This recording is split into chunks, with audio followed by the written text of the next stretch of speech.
Aaron, thanks. We begin tonight keeping them honest with stunning last-minute developments in the Fast and Furious story.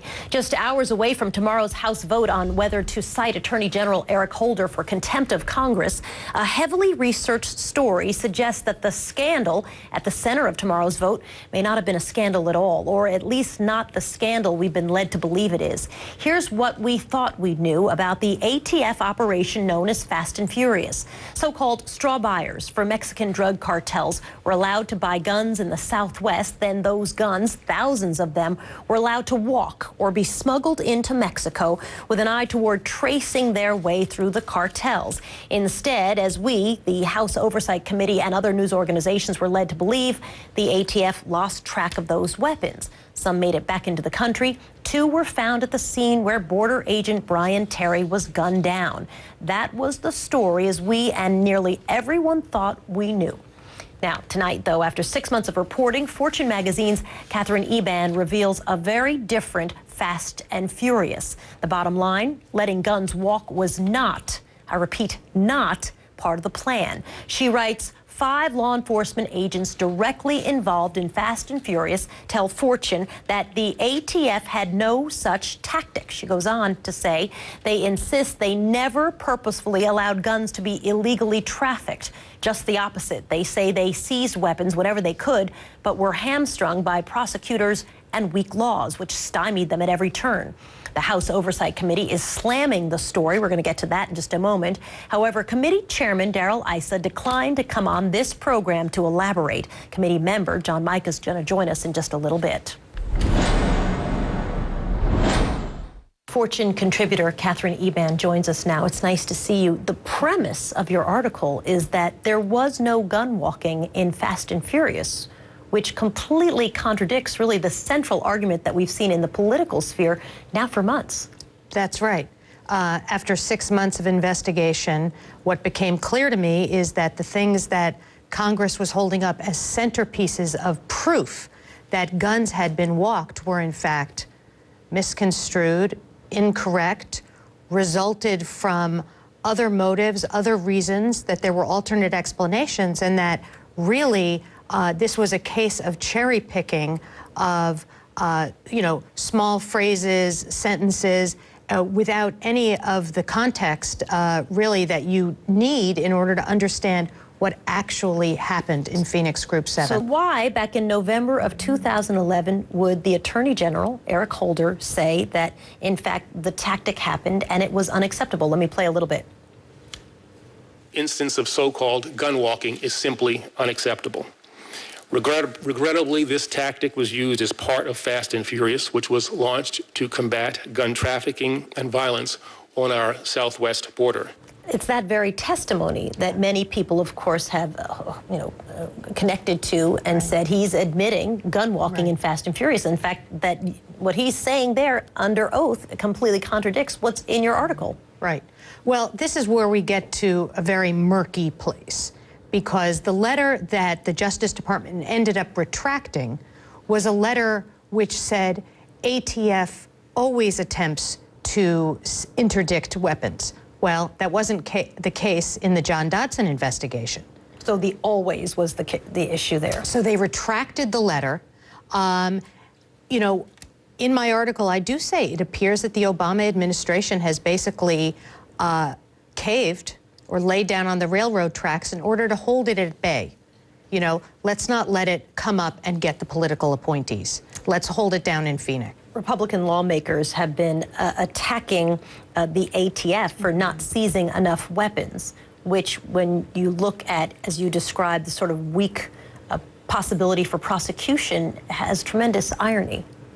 Well, this really gets even stranger, because I had law enforcement agents who spoke to me because they felt that ICE's inquiry, Representative Iss's inquiry, is actually harming the Second Amendment, that he is out there bashing ATF agents for not seizing enough guns. And these are guns that were deemed to be legally possessed, legally purchased, and legally transferred by prosecutors. So what is the alternative? Should they be going out and illegally seizing guns?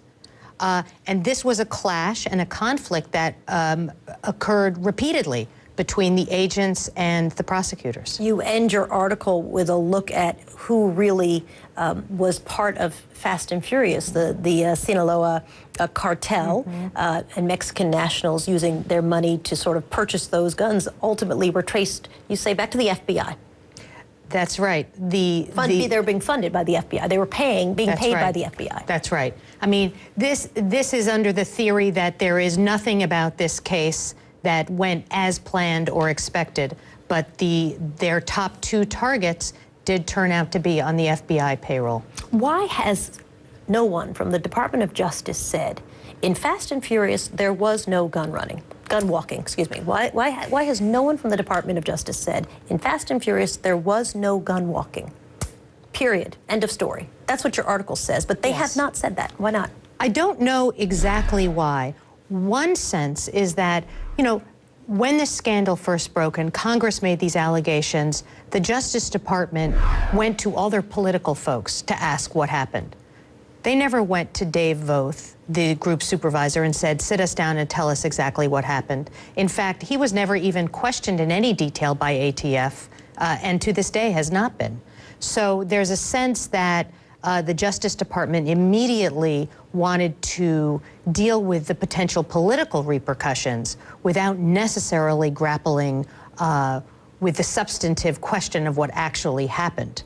Now, I think they would say that they have turned to the Inspector General to do a thorough investigation, and they are withholding judgment pending that review. But in fact, I think anyone watching Eric Holder testifying would conclude that he believes that guns were walked. The focus now, of course, as we look at the contempt hearings for the Attorney General, the question is, well, why not turn over the documents? I mean, that has become kind of the central question. In your research, can you answer that question? I can't answer that question because I don't know exactly what is in those documents. But what's interesting is that those documents are not about the substance of what occurred in Phoenix.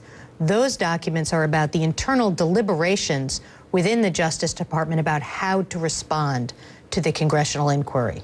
So it's hard to say if those are politically damaging or what is actually in them. But in fact, it's just yet another segment of this inquiry that doesn't have to do with what actually happened.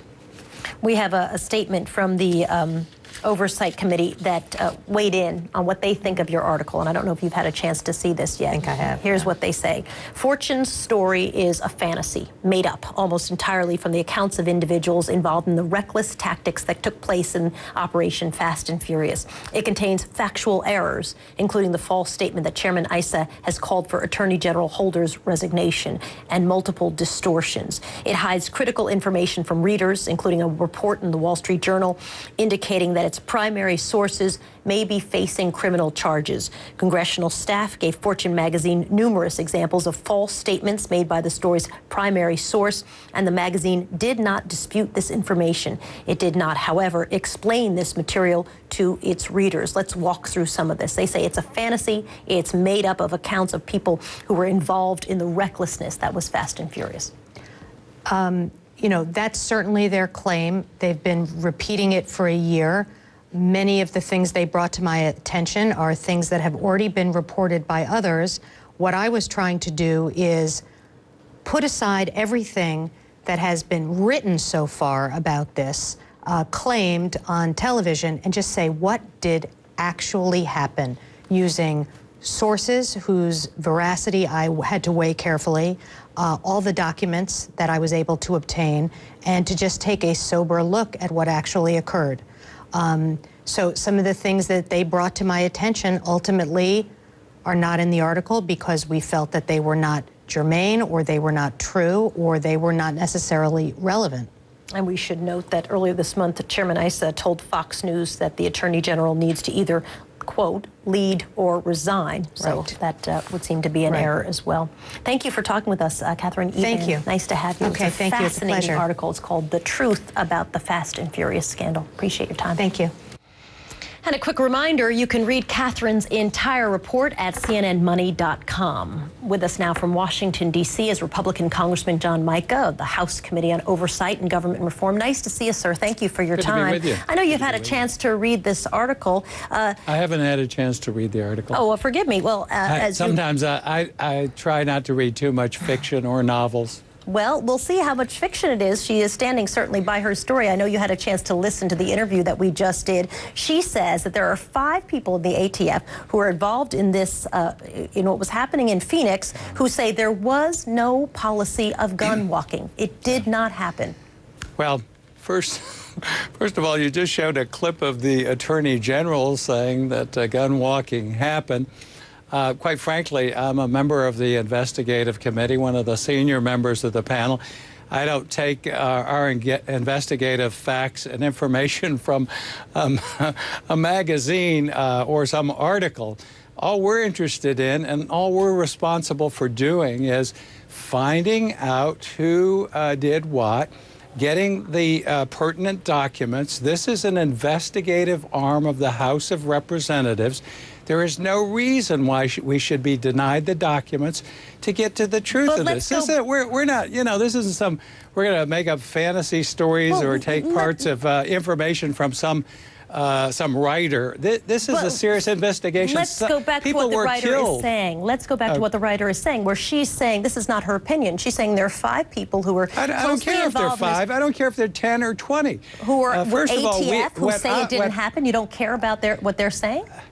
We want all the information. If their testimony is pertinent, we'll bring them in. What we're asking for are the documents that are in possession of the government, and in this case, of the Department of Justice or any of its personnel that relate to this. We know that there are more than 100,000 documents. We've received about 7,000 or 8,000. That's about 7 or 8%, okay? Why? I mean, this is almost a joke to say that we should rely on some article in some magazine as opposed to. I don't think she considers it a joke at all, sir. I do because I think this is making a farce out of the investigative process. Under the Constitution, under the laws of the United States, under our she is reporting, authority. She's reporting. I don't care what she. I really don't care what she's reporting. So let me ask you another question. She has nothing to do with our committee or our responsibilities under the Constitution and laws. The committee. I want the information as a member of this committee, and if it's not turned over by tomorrow, we will hold in contempt the House of Representatives, Eric Holder, the Attorney General of the United States. That's closed, open So she's saying she has spoken to people at the ATF who said gun walking did not happen. She has a let me finish my question. Well, you just showed me a tape where the Attorney General testified to us. Sir, if I may. Well, Thank you. I appreciate that. Her article says that there was no gun walking. What evidence do you have that, in fact, there was gun walking? Well, what's your evidence? Maybe I was watching a different program. I just saw Eric Holder on your television screen say that there was gun walking. What evidence do you have from the ATF that there was gun walking? Well, just the Attorney General. I guess we couldn't believe him, but we don't know what to believe. That's the whole point here. And we should be entitled, an investigative arm of the House of Representatives. This agency used taxpayer monies. It's authorized by the Congress of the United States. And you're telling me I have to rely on some novelist or some writer or some information that is... I'm telling you what the writer is raising here are some very interesting things. Let me read you a little bit from her article. Let me read to you even more questions. I don't want to read to you a little bit from her article. All I want are the facts. This is just like the old movie Friday. I'm just trying to give you something from her article. Let me read to you some from her article. She says, she mentions a guy who is on food stamps, yet had plunked down $300,000 for 476 firearms over 6 months. The supervisor, his name is Dave Voth, asked the ATF if they could arrest him, and he was told that they could not. He could not be arrested because under the law in the state of Arizona, you can buy massive numbers of guns. Right? That is correct. So her argument is that there was no gun walking, that in fact it was prosecutors. Let me finish my sentence. It was prosecutors, it was weak laws that in fact were the reason that those guns were able to get across the border. Well, first of all, on February 4th, 2011, the Department of Justice sent us a letter that said They didn't know anything about what was going on. There was nothing. We actually know from an email in March that they knew, and they chose to cover it up for another 10 months. Then they finally admitted that something was going on. And just a few minutes ago, you played a tape, unless you doctored the tape. That was the Attorney General of the United States saying that he thought there was gun walking going on. Now, you're trying to tell me that a committee of Congress charged with specific jurisdiction for investigation over all of these agencies, including the Department of Justice, should just turn a blind eye when an agent is killed and others are murdered, and we're using taxpayers' hard-earned dollars to buy weapons certainly never say and that. give But them over to drug dealers that killed our agents. Let's talk about that date you just mentioned, February 4th, 2011. Yes. That's a date you mentioned. Justice Department sends a letter to Senator Grassley. Grassley seems to come back with proof that the ATF had, in fact, walked guns. But he's talking, actually, about a different case. That there was a different case, and that case, according to this reporter's case, Agent John Dotson, who is the whistleblower in this, did walk guns. Is it true or not that the whistleblower in this case did walk guns in a totally different case? Is that true or not? Again, this isn't a rocket science. This is not complicated. We have an agency of the United States government. This is the prosecutorial arm.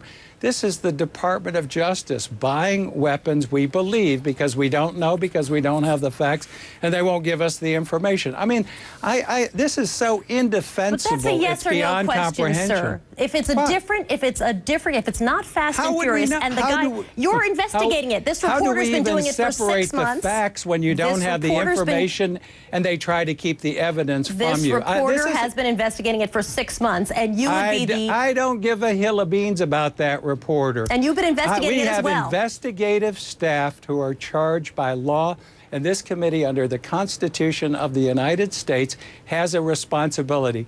Taxpayers' money at an agency which we fund from the government. They bought weapons, we believe, and we think they would. I don't know who did what. Yes, and she says, We're just trying to find out. done by the guy who's the whistleblower to you. That's what she says. Well, she can say whatever she wants. She doesn't work for the committee. She wasn't elected to Congress, and she isn't charged with investigating this under the laws and Constitution of the United States. So she's probably a very nice lady, but that's not her responsibility. Our responsibility is to represent the citizens who are paying for this whole fiasco and seeing an agent killed. You know, we have to respond to the Terry family who came to our committee, and all I asked for was justice and a thorough investigation of the death of their loved one. Okay, well, let's talk about that. You know, it seems to me that if you really wanted to keep the guns, going to Mexican cartels, why not advocate for stronger laws? Why not make it easier to prosecute someone who's buying 476 weapons who appears to be on food stamps at the same time? Yeah. Wouldn't that actually be a good step toward reform? That could raise a good question, but the question at hand here is someone in the Department of Justice at whatever level devised a scheme to supply guns, and at least one of those weapons was used in the death of a federal agent and hundreds of other and if you wanted to stop that from happening again, why not make the laws stronger? Why not make the laws so that one person cannot buy 476 guns over 6 months, who, by the way, seems to be on food stamps and has no money? Well, what we should do is, first of all, make certain that the Department of Justice isn't buying those weapons and supplying them to drug dealers and murderers, and those weapons are used against an agent. Find out what went wrong, make certain that with an agency of the United States government that this never happens again. And furthermore, that the people responsible for one of the most horrendous acts we've ever seen out of the Department of Justice, our chief prosecutorial office, those people are held accountable. We're going to do that one way or the other. Why not a database, electronic database, that would be able to track gun sales in real time? Because according to this article, if you had that, the ATF agents wouldn't have to go by hand and try to backtrack weapons. The NRA does not support that. The NRA has been working against that. So why not support a gun sales database? Well, again, the gun sales database is just trying to get the Department of Justice to keep track of the guns that they're purchasing and supplying to drug dealers and murderers. I mean, wow, come on, let's get the government under control before we start restricting the rights of innocent citizens. So a database would you have so many peripheral issues you're throwing out there. I'm not. I'm just actually trying to read the article and ask you questions off of it. How about a database in the Department of Justice? Just keep track of the mess you've created, the murders that have been conducted with weapons paid by taxpayer dollars across the border. Now we see some of those weapons are in the United States too. This is a scheme that was cooked up by some people who don't want the facts to come out in the Department of Justice. I don't know what level. And you don't seem that interested in talking to 5 ATF agents who say it didn't happen. Arizona. You don't seem, sir, you don't seem that interested in tracking down 5 ATF agents who said gun walking didn't happen. I think we should track down everyone and hold everyone accountable. But that's part of our investigation. Right now, you have impeding that investigation both the Department of Justice, now the President of the United States with his executive privilege he's invoked, and also with the Attorney General, who came before us, and his agency provided us with the initial information that was not truthful. We just want to get the truth, the facts, and hold people accountable. And in a responsible society with a responsible... I think a lot of people would agree with you. They'd like the truth, the facts, and hold people responsible as well. I don't ask for one thing more, and I think the people of the United States that we represent deserve that. I'm going to do all I can in my power to see that they get that information. And I would agree with you on that too, sir. Congressman Mica, thank you for talking with us. I'm a persistent person. As am I, sir. No question about that. So everybody.